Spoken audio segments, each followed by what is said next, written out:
It was the 8th of May, 1945, the day war in Europe ended, and the start of the biggest party in history. 500,000 people poured into central London. They didn't really mayhem, but they're rather nice mayhem. All eyes were on the royal family, on the balcony at Buckingham Palace. The King and Queen were proudly flanked by Princess Elizabeth in uniform and her younger sister, Princess Margaret. But no one suspected that the two princesses were busy hatching an extraordinary plan. Of course, what she wanted to do was to go out and see what it was like. For one glorious night, the future Queen was about to slip out of the palace and join her people on the streets.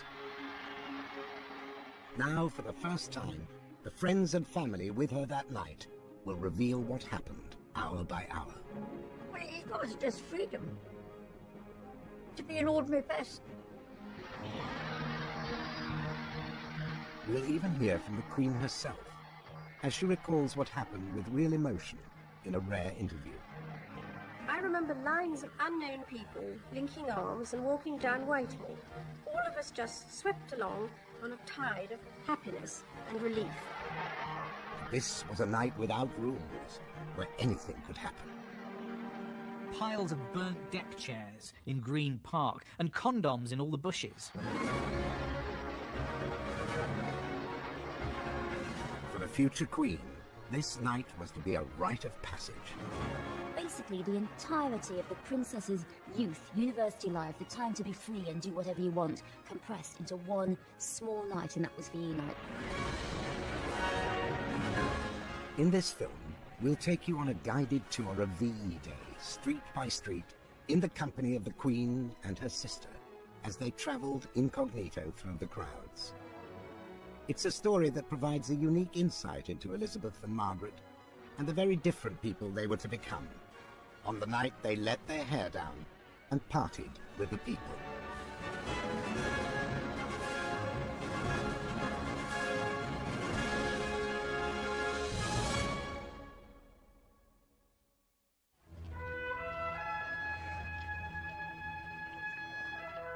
By May 1945, Britain had suffered nearly 6 long years of war.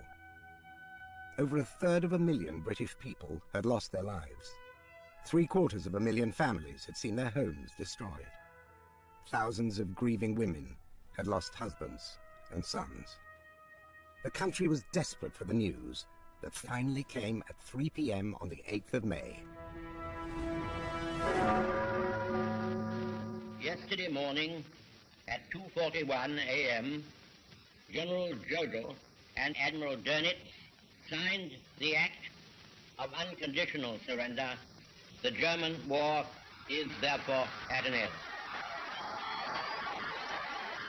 We may allow ourselves a brief period of rejoicing. Today is Victory in Europe Day.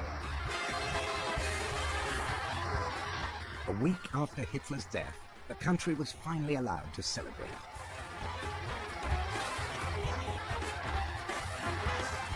But there were no church bells, no sirens, no organised celebrations. People flooded into London anyway, determined to have the night of their lives.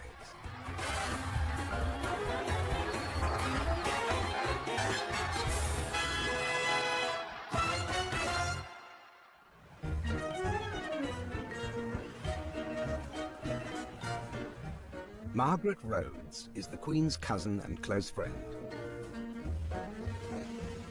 On VE Day, she was living at Buckingham Palace and was one of a select group who accompanied the future Queen on her night out.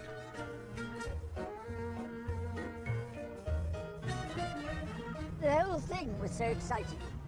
We were all so excited that the war was over. Just being part of this huge celebration thing, to just imbibe the wonder of it all. In 1945, Margaret and the future Queen covered the route on foot. Now, at 89, she's retracing their steps in the back of a 1939 Lagonda sports car. I don't think they realised who was amongst the party.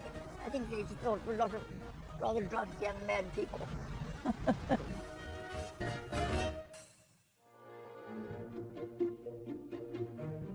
19-year-old Princess Elizabeth and 14-year-old Princess Margaret had spent most of the war at Windsor Castle, protected from the bombs and blitz of London. As a devoted father, King George VI was understandably anxious that his daughters were well protected. He used to say, "Lilibet is my pride and Margaret is my joy." He was very proud of his elder daughter, and she, as a person, had a sort of seriousness of character that he responded very well to, because he wanted to be a good constitutional monarch, and it was quite clear that she did too. And as for Princess Margaret, she was such a beautiful child that he just used to gaze at her in adoration, couldn't believe that he had created this vision of beauty. I think in many ways they were thought of as a pair. Two little girls. They did everything together. They were very close indeed, and they stayed very close. In the book that she wrote, The Little Princesses, their governess, Crawfie, said it was not to be thought that they were always little angels, because they would fight fisticuffs with one another. Princess Elizabeth apparently had quite a good left hook, and Princess Margaret, being much smaller, would throw herself in, kicking and biting and all the rest of it. But as heir to the throne, Elizabeth had clearly been marked out as special. Elizabeth was educated, as would befit a future queen. She was taught constitutional history. She went to the headmaster of Eton. She was given a much broader-based education. I think Princess Margaret was very envious of the fact that Princess Elizabeth was getting this special treatment, these lessons from the headmaster of Eton. She'd done so much with her older sister, and now suddenly she was being barred from it.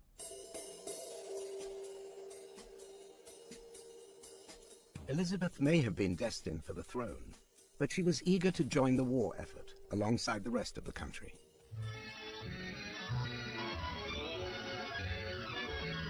At an MT training centre, Princess Elizabeth, now a second subaltern in the ATS, has been on a 3-week course of instruction.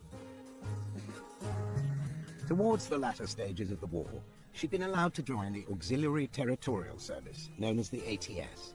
It was the women's branch of the British Army. Princess Elizabeth had pushed very much. She wanted to do her bit, and she was very proud of being in uniform with the ATS. And because Elizabeth had been in the ATS, she very much felt herself to be one of the ordinary people. The ATS girls were out there. Why shouldn't she be there too? VE Day began as an ordinary May Tuesday. Many people set off for work before turning back as they were given the day off.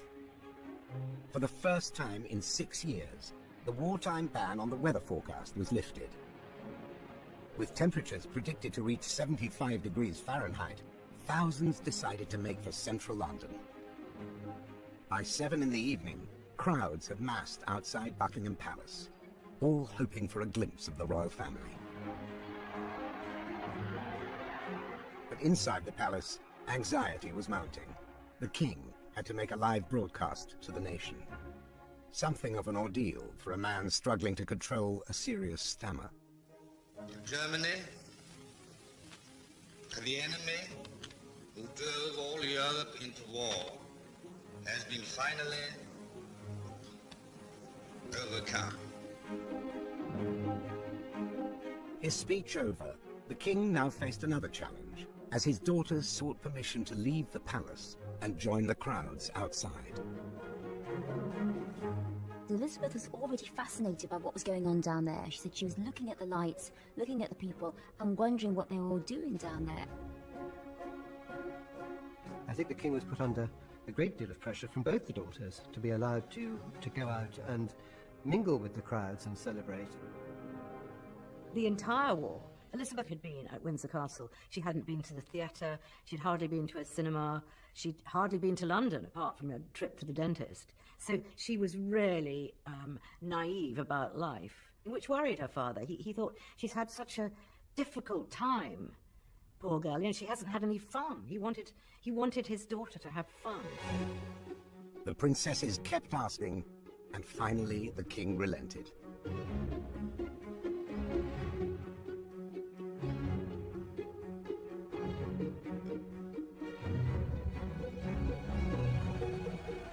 It was a very one-off kind of occasion, which is why I think it was so clever of the parents, of the king and queen, to realise that, you know, they needed to send their children out into the wide open night to experience this one-off moment of life when the war was over.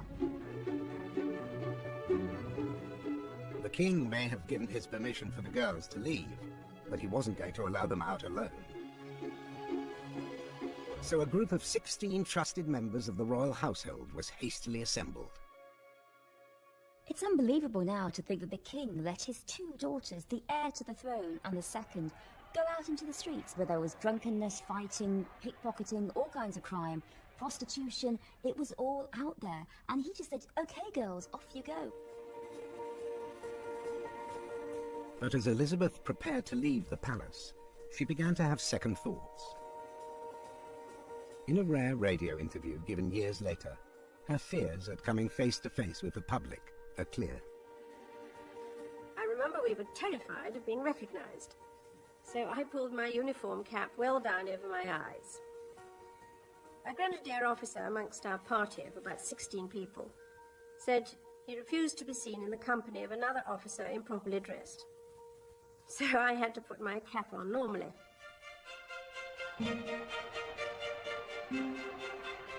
Finally, at around 9 p.m, Princess Elizabeth and the rest of the royal party slipped through the palace gates and plunged into the night. For the first time, they were free. They began their adventure by joining the crowd clamouring for the king and queen on the other side of the palace railings. They were across the forecourt of Buckingham Palace and got to the railings of the gate, and now there were these masses of people.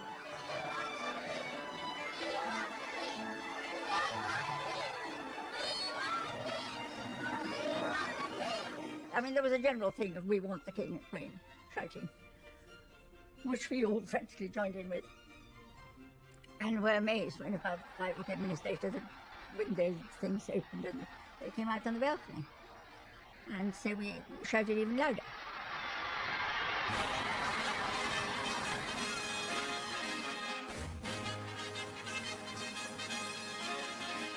The future queen, along with her sister Margaret and their cousin Margaret Rose, turned away from the palace and headed through the crowds.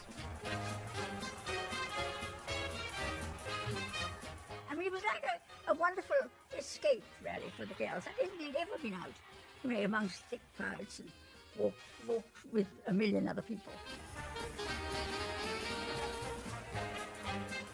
Princess Elizabeth and her friends had a long night ahead of them. Their party was just getting started. Well, it was just freedom. To be an ordinary person.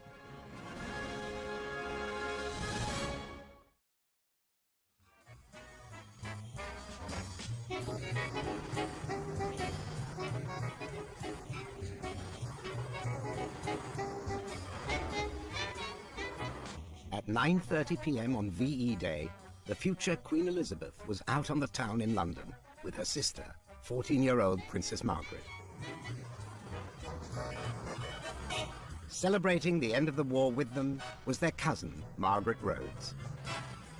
I mean, the crowds, to me, I can remember vividly the feeling of the people pressing on one. And again, it was a seething mass of humanity.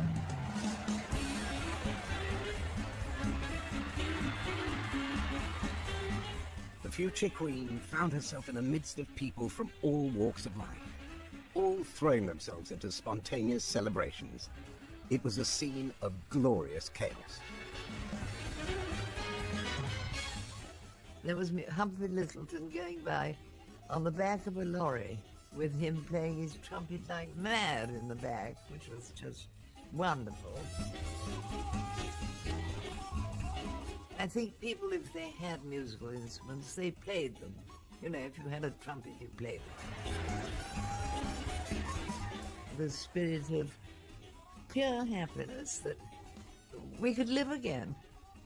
We were all going to live. And we were all going to live forever at that time, we thought, you know.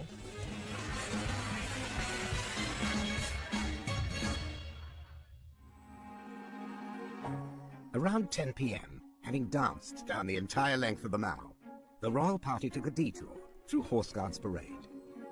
The Queen would later recall the moment vividly.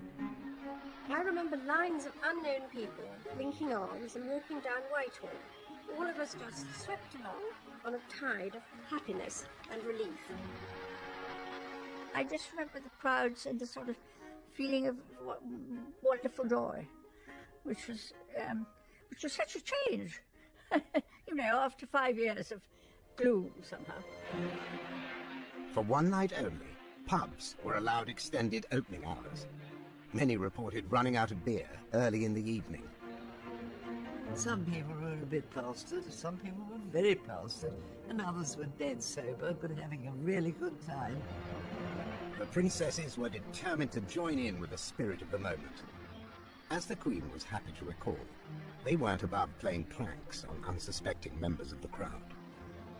I also remember when someone exchanged hats with a Dutch sailor, the poor man coming along with us in order to get his cap back.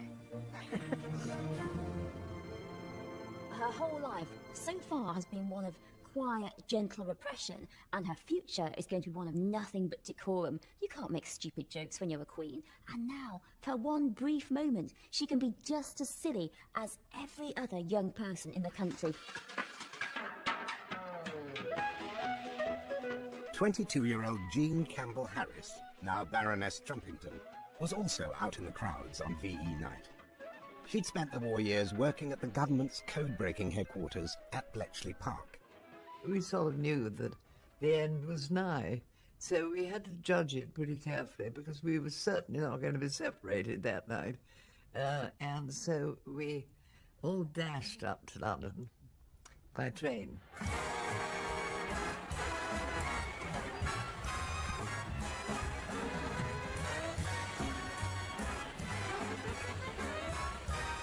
After the long, dark years of blitz and blackouts, the capital was finally coming back to life.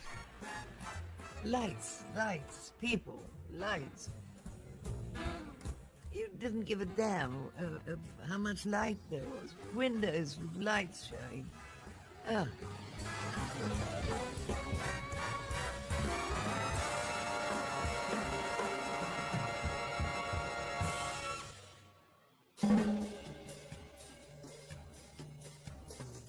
By 10:30 p.m., Princess Elizabeth and her sister had made it to Trafalgar Square.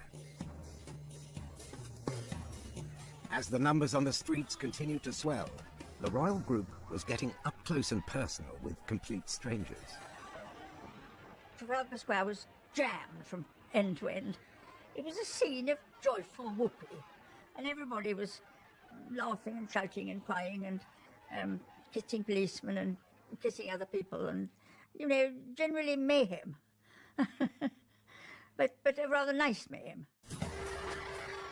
For many out celebrating that night, falling into the willing arms of another was the most natural thing in the world. I had sort of picked up this naval commander who did quite a lot of dancing around with me and quite a lot of kissing, but that was it. Bye-bye, and never see again. But enjoy it while you may. I think that naval officer saved me from a lot of knicker trouble. You know, he looked after me. It was quite touching in a way because he, you know, he did look after me. The crowds were continuing to swell as everyone fought for space on the streets. But King George VI hadn't sent his precious daughters out into the London night alone. One of those tasked with protecting them was his newest equerry, an RAF pilot by the name of Group Captain Peter Townsend. He had become equerry to the king, and he was not only absolutely charming, But he was a wonderfully brave sort of RAF hero, because he'd led the Pathfinder team, who used to go in ahead of the bombers to find the targets in Germany. And he was highly intelligent and would happily talk philosophy if one wanted him to. So good-looking, glamorous, knowledgeable. It was a perfect person. Many women have said to me, of course, if I'd been there, I would have fallen in love with him. He was very attractive.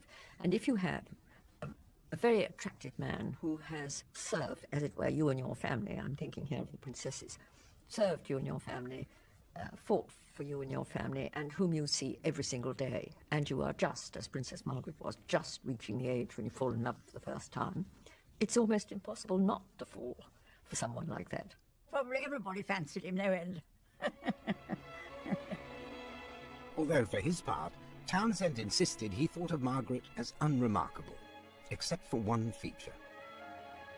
He saw this ebullient, gorgeous young girl, and I don't think he ever entertained any thoughts towards her other than that were completely respectable at that time. But he did talk about her having eyes the colour of a tropical sea, which means he certainly noticed her. Margaret was 16 years younger than Peter Townsend, and their eventual love affair would cause a scandal in the coming years. But on VE Day, he was there to protect both princesses.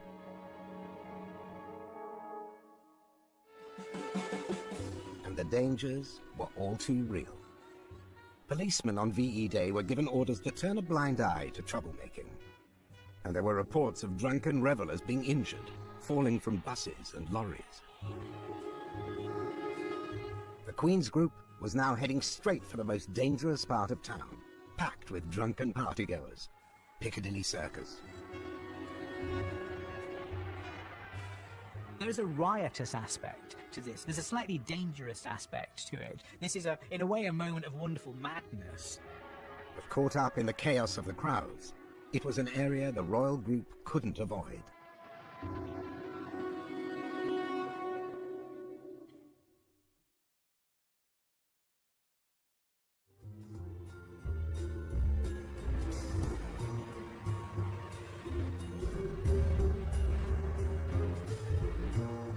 By 11 p.m. on VE night, the numbers on the streets of London were reaching their peak. Most crowded of all was Piccadilly Circus. It was packed to bursting point with increasingly rowdy revellers.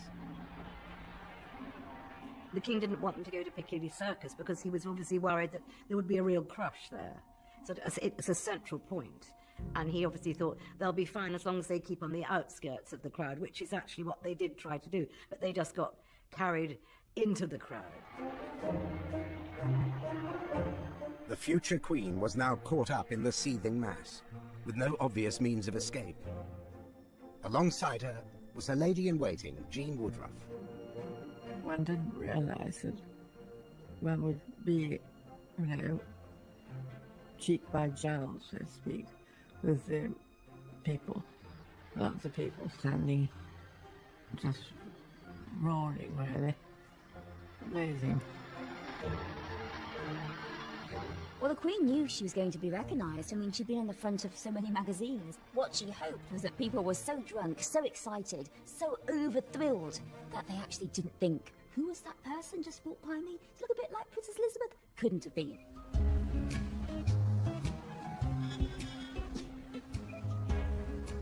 Having grown up in a privileged world, the two princesses would have been unprepared for some of the sights and sounds they encountered en route.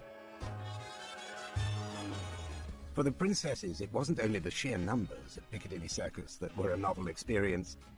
The area itself had something of a racy reputation, popular with American servicemen and their lady friends.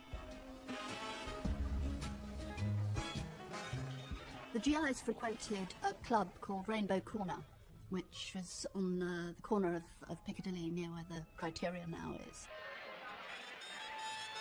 And of course they had lots of dollars, chewing gum, silk stockings, delights of all kinds. And the camp followers appeared very shortly afterwards. The pavements were deep in them during the war. It was as if prostitution and the prostitution economy had taken off as never before. So around the statue of Eros on Piccadilly Circus, that was where the Piccadilly Commandos went on duty. And they were sex workers who stood around the statue.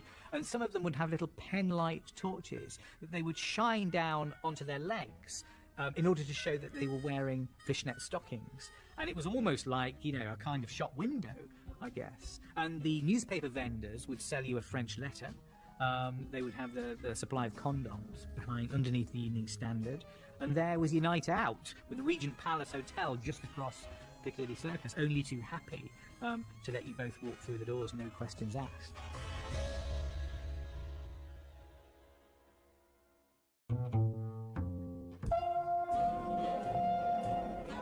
One of many Londoners who took advantage of this carefree wartime climate was Leo Zanelli. I lost my virginity in, give or take a year, around about 1943. I was 13, 14. It was a fair-haired girl who was pretty nice, understanding, charming. Anyway, after I was finished talking among all the girls, and one of the other girls volunteered, oh, she's a bus conductress who was part-time prostitute, obviously.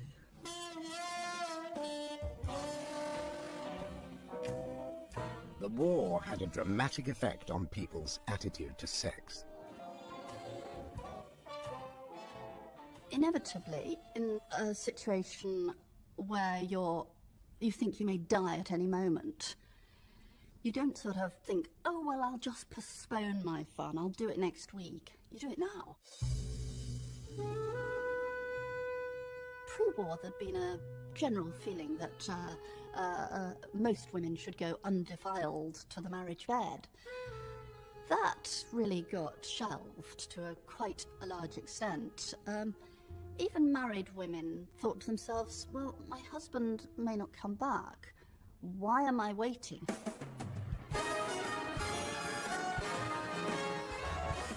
For the upper classes too, the war changed the rules. By 1115, the royal group was passing close to a club known as the 400, a favourite haunt for some members of the party.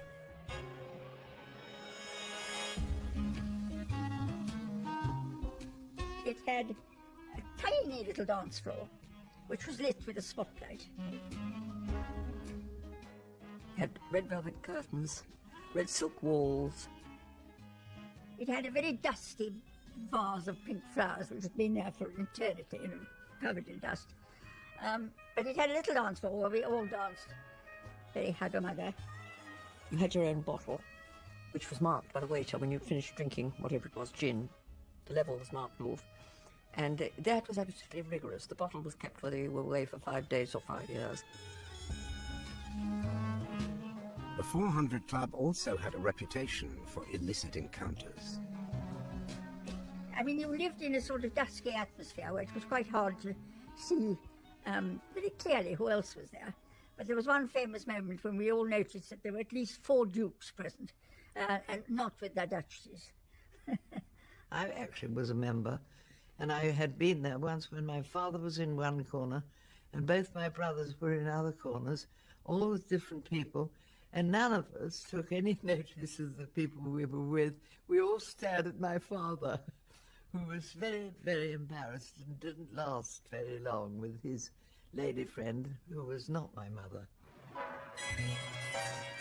The 400 Club was part of a secret landscape of nightclubs and hotels across the wartime West End, which operated as drinking dens and dance halls for aristocrats like those in the royal group. These institutions looked for safe places in which pleasure could be had, and places that could be reinforced, places that would be, in effect, bomb-proof as far as they could make them. And so the Grand Hotels became 5-star air raid shelters for plutocrats, business people, aristocrats, whose staff had all gone off rather thoughtlessly to fight the Second World War.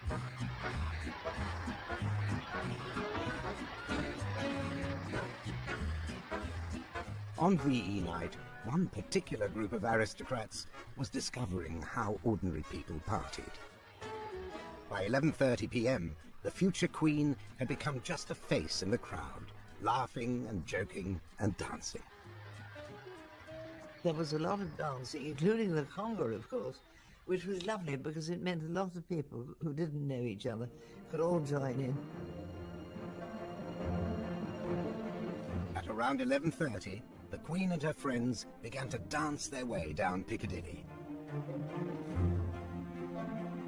Then, finding themselves outside London's grandest hotel, someone had a brilliant idea. Well, for some reason, we decided to go in the front door, Ritz, and do the conga. It goes da da da da da da bum da da da da da bum. Da da da da da da da. Taking your leg out. So they get in this line and they go singing and dancing through the Ritz. So you've got all these people who are staying in the Ritz, these people who are having dinner there, suddenly surrounded by this mad group of posh young people. That was a good moment, really, because the Ritz has always been so stuffy and formal and everything else, you know. So I think we rather electrified the stuffy individuals inside, which was extremely enjoyable.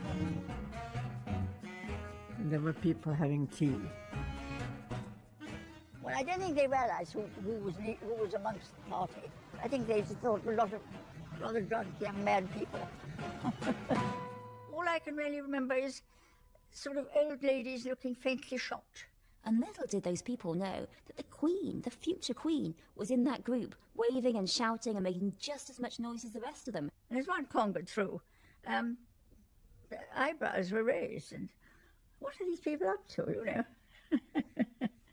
I wish we paid no attention, of course. The conga is a very particular sort of silly dance. And everybody together, everybody doing the same thing, and everybody feeling the same thing. So it's one big family, and in a way she's looked at the British people, the people of the United Kingdom and the Commonwealth as one big family ever since.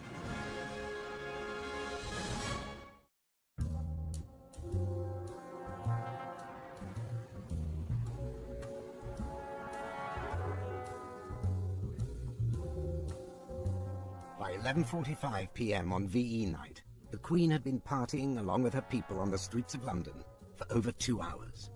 As midnight approached, it was time to head back to the safety of Buckingham Palace. But to get home, Elizabeth and her group would need to find their way through what was then one of London's most notorious areas.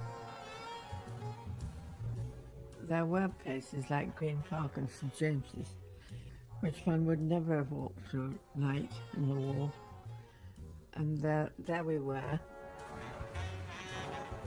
During the war, Green Park had become well known for its dubious nocturnal activities. As they made their way through the park, Elizabeth and her friends at first saw nothing out of the ordinary. Well, the usual thing, I suppose, of people kissing and hugging. But then she got something of a surprise. And even making love. I think I was shocked by it, because I hadn't experienced that sort of thing before, happening in public. I'm sure the princesses had never seen anything fornicating other than perhaps animals. On their VE night excursion, the young princesses had witnessed a unique moment in Britain's history, marked by an outpouring of excess after years of austerity. When we think of VE Day, we get the picture post image of it, don't we? People swinging off the lampposts.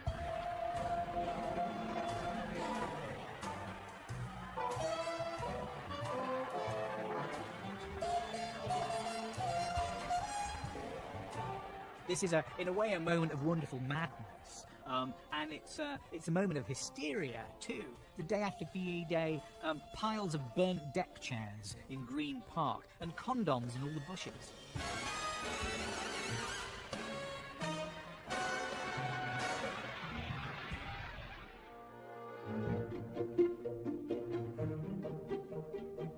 It was now after midnight. After 3 hours, Princess Elizabeth, Princess Margaret and their entourage had completed a 5-mile round trip through London and made it back to Buckingham Palace. And at the palace, we joined the huge crowds that were jammed up against the railings, and we stood with them. We managed somehow to wheedle our way to the front, and we the crowd was shouting, and we joined in with, "We want the king, we want the king." In later years, the Queen didn't mind admitting she had pulled some strings to give the people what they wanted. And we were successful in seeing my parents on the balcony, having cheated slightly because we sent a message into the house to say we were waiting outside. And they came out, and we were able to join the crowd in shouting, "Hooray, hooray." That one night, everybody was together, everybody wanted the same thing, everybody was celebrating, and she was part of this wonderful camaraderie. Elizabeth's once-in-a-lifetime opportunity to mingle freely with her future subjects had come to an end. In the future is a lifetime of royal duty and decorum and never speaking your mind. She has one chance to go wild, and that was VE night, because after that, everything changed.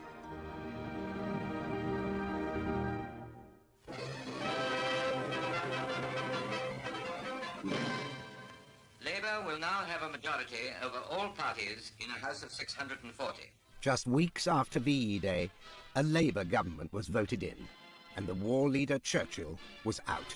Newspapers carried the astonishing news to an amazed public, and slowly the moral of it all struck home. Labour landslide.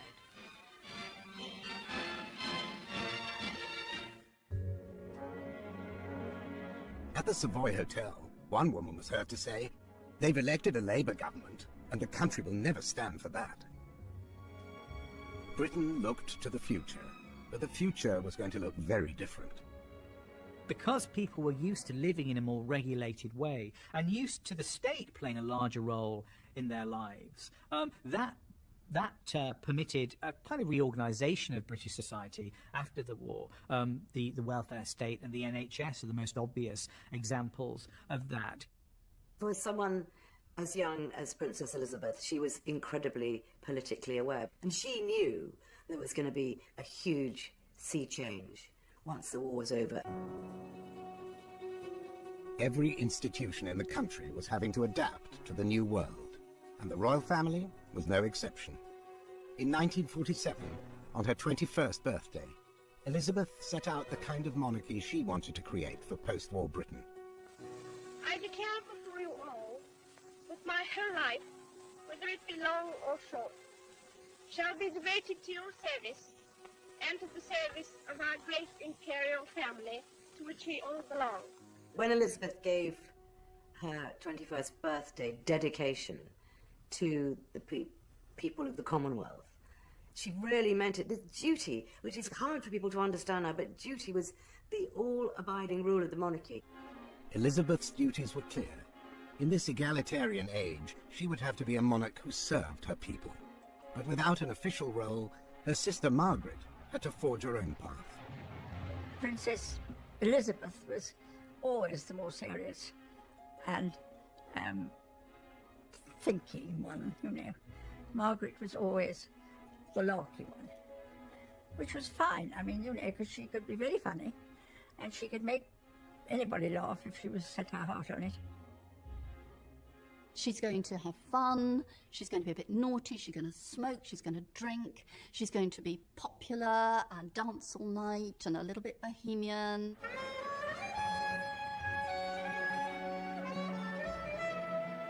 One of the bars Margaret frequented was the American bar at the Savoy Hotel. Victor Gower served both princesses during his time as a bartender at the Savoy. Oh, Princess Elizabeth and Princess Margaret, they come here occasionally with a crowd, normally about 8. And they always have their set table. There's absolutely no bother to throw at all.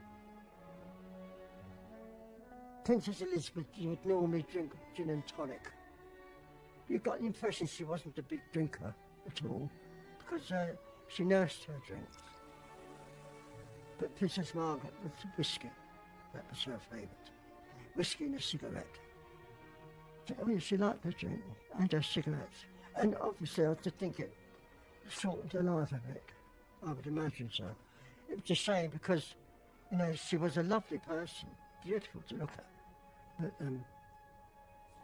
I don't know. She was a bit unhappy, I think. As well as becoming a party animal, Princess Margaret also embarked on an ill-advised love affair with the dashing pilot Peter Townsend, who'd escorted her on their jaunt through the capital. Townsend was divorced, making it unthinkable at that time that he and Margaret could marry. When they finally revealed their love for each other, it created a dilemma for Queen Elizabeth. The difficulty for the Queen, of course, was twofold. One, she was head of the Church of England, so she had a certain responsibility, well, a very strong responsibility as to, you know, what was right and wrong, and this was clearly wrong. And the other thing was that she wanted her sister to be happy, and those two things were cast very much in contradiction, I think. Ultimately, Margaret's relationship with Peter Townsend was doomed to fail. In the post-war world, Margaret struggled to find a role serving the people the way Elizabeth had. I think that the difference between the Queen and Princess Margaret was that the Queen is absolutely, totally dedicated and will always put her duty first. But there were certainly times in her later life when Princess Margaret did sometimes, as it were, disappoint the general public, and if she wasn't feeling up to something, she would not hesitate to cancel it. Later in her life, Margaret was to suffer almost 20 years of ill health before passing away in 2002.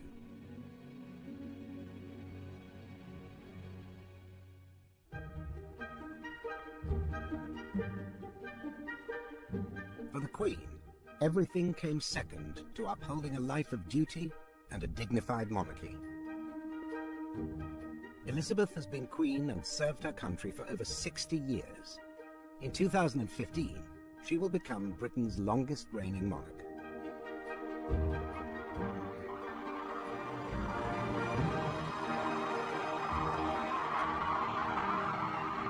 But perhaps the defining feature of her reign is still the fact that the Queen is a member of a unique generation. A generation who survived the war and celebrated the peace together on the streets of London 70 years ago. It is a very privileged thing to have done, and I always have thought, you know, that I was very lucky to have been able to do that. For the many thousands out on the streets on VE Day, perhaps it was most significant for Princess Elizabeth, as it marked the end of an era and the beginning of a new world. It was a moment for her to somehow sample something along with all the other people that eventually she was going to govern. Her interview shows that this was a night that would live with her forever. I think it was one of the most memorable nights of my life.